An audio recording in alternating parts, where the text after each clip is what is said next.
All right, what's up? It is not Tuesday. It is really Friday. And you're like, well, why? Because Tuesday, October 24th, look what we were doing. We were doing that. Okay, so pause right here. Hold on. Look, it's Wednesday, and we still doing the same lab. So the same lab we talked about on Monday, we still doing that same lab. It's Wednesday. And guess what? Why was there no video on Thursday?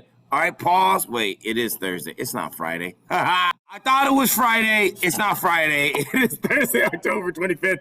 We're still doing the same lab. So as long as you've been working on your lab at home, you've totally been good.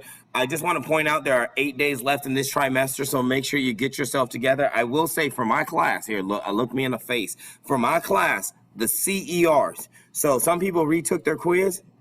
Some people hadn't taken their quiz, and they took it in the last couple of days. Their grade went up, right? Also, I would do the CRs, the claim evidence reasonings. If you haven't done them, then please make sure to do them and get them turned in. Those will help your grade to go up the fastest. I'm just telling you, when time's a crunch, you got to do that. And then also the other thing is, if you only scored 5 points on it, that means all you turned in was your rough draft.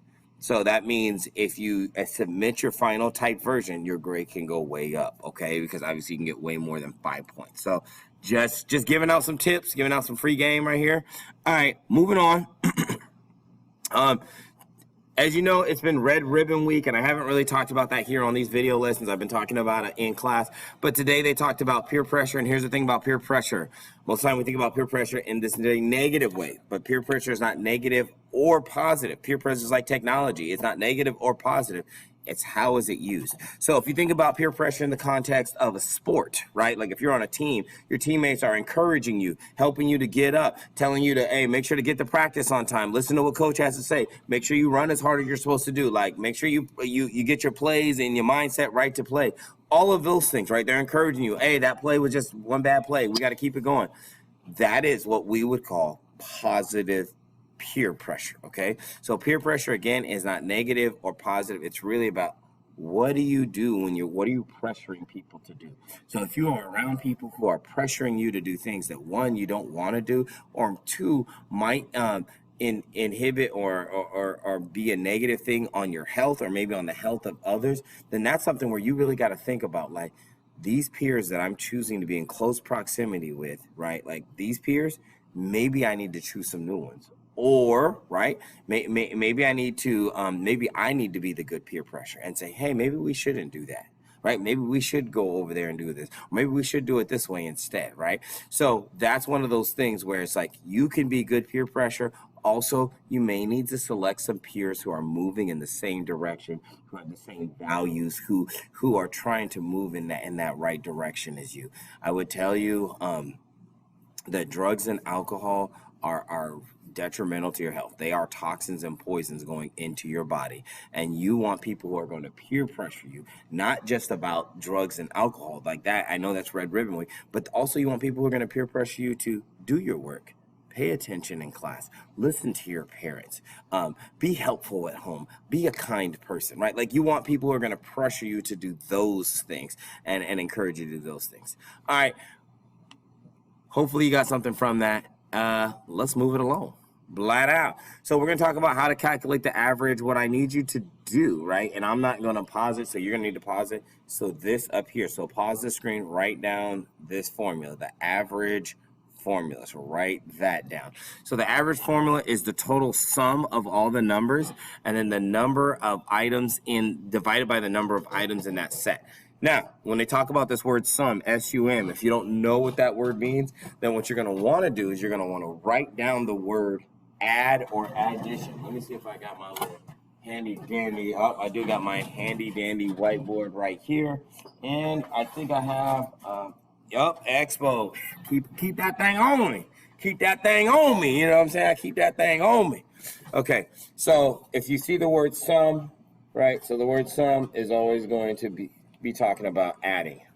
So if you see the word sum, again, that is talking about add. We're going to add something together.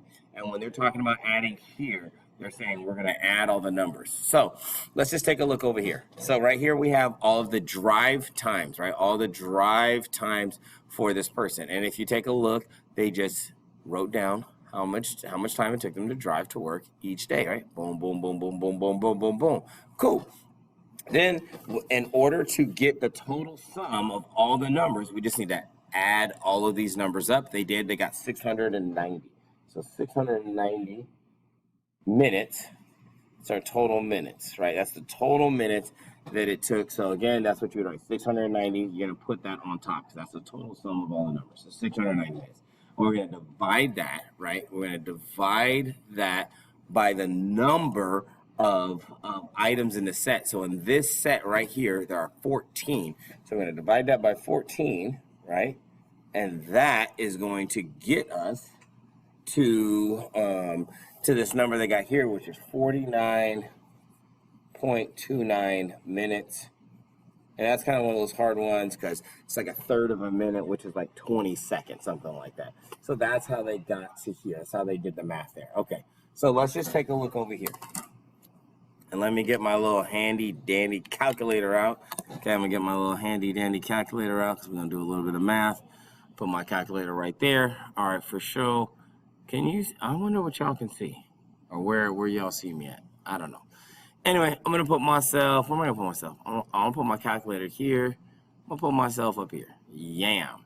There we go. All right, cool. So you see this is the forecast for Friday, Saturday, Sunday, and Monday. And if we wanted to find the average forecast for all the highs for Friday, Saturday, Sunday, Monday, we would add all of those up because we need the total sum of all those numbers. So it'd be 70 plus 69 plus 70 plus 72, right? Oh, whoops, I think I messed something up. Go back. Oh, I'm gonna have to clear. I gotta clear because I messed it up. All right, so 70 plus 69 plus 70 plus 72 is equal to 281. And then since there are 4 numbers in this set, 1, 2, 3, 4, we are going to divide that 281 divided by 4. So I'm going to show you 2 ways to do this. So that'll get us to 70.25 as our, that'll get 72.5 as our actual average high temperature for the next 4 days. Now here's the thing about that, okay? That's 70.25. Here, I'll make it bigger so you guys can see. Blot out. Just as you know, as we look at temperatures, right? Oh, I guess I should make myself smaller. So to look at these temperatures, all the numbers are whole numbers. All of them are whole numbers. There's no decimals anywhere. So that means that our number also cannot have a decimal. So we're going to have to round right here. Okay, so 2, 5. So 4 or more, right? Oh, 5 or more, up the score. 4 or less, let it rest. So in this case, we're going to let it rest. And then we're going to end up with 70 degrees Fahrenheit as our average temperature, okay? And you see how we did the rounding. Again, 5 or more, up the score. 4 or less, let it rest. At least that's what they told me. They told me that's how they learned it in their school. So I'm like, all right, cool. So let's go ahead and see if we can find the ones for, or find the average for the low temperatures for the next 4 days. So see if you can pause the video and see if you can find the temperature for the low temperatures for the next 4 days. Mr. Farr is going to chug ahead. But again, pause the video and see if you can figure that out. If you haven't paused the video and you're just watching me, then I'm like, I don't know what to tell you because this is the time for you to practice, right?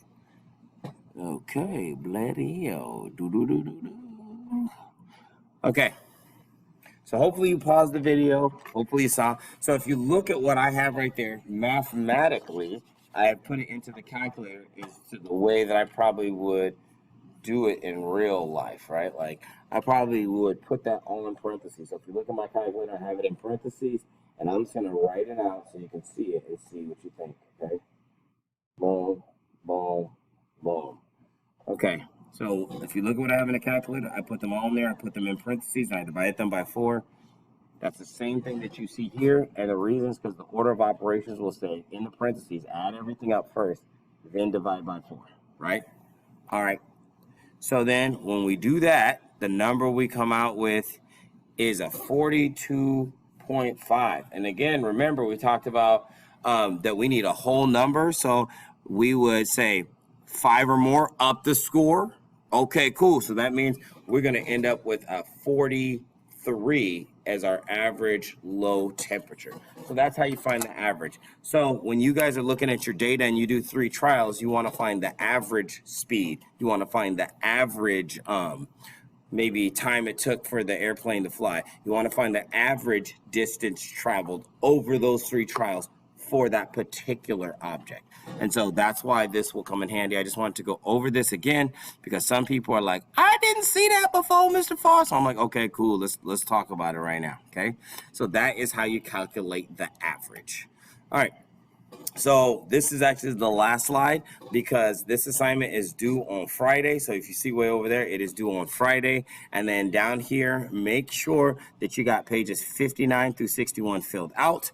Also, make sure that you submit at least a video of the trial and then a picture of all the stuff. And you know what, Mr. Farr is like, I was thinking about this when I was like turning, instead of doing like a picture of the items, just take a short video of them, like just a video showing me all the stuff that you're using, and then it should be the same stuff on your materials list, and then just video your actual one of your trials. So maybe your video will be about 20 seconds ish long. So again, if you just show me all the stuff you're using, right, boom, and then bam, also take a picture of your trial. Take a video of your trial. You could do it all in one fell swoop. I'm not sure why I was thinking to take a picture. It's just making y'all do extra. I'm sorry. Sometimes I don't think things through all the way. Okay. So anyway, if you just take a video, as long as I can see all the materials laid out, and then you just show me one of the trials, you are good. All right. And then just as a reminder, you do not need to do the rebuttal on page number 62. Here, I'll pause and I'll show that to you. But make sure, I guess I'll pause and show it to you at the very end. But make sure your name is on the paper and then scan all the pages in as PDFs, and then you're gold. You're living life like it's golden. All right. Let's see, can I point? Nope. Is that part right there. The rebuttal, you do not have to do that. So just scratch that out right there. Just and you don't have to do that part. But you do need to complete this whole rest of this portion. So pages 59 through 62, which is this basic CER, and then get all of that submitted in. All right, y'all. Peace.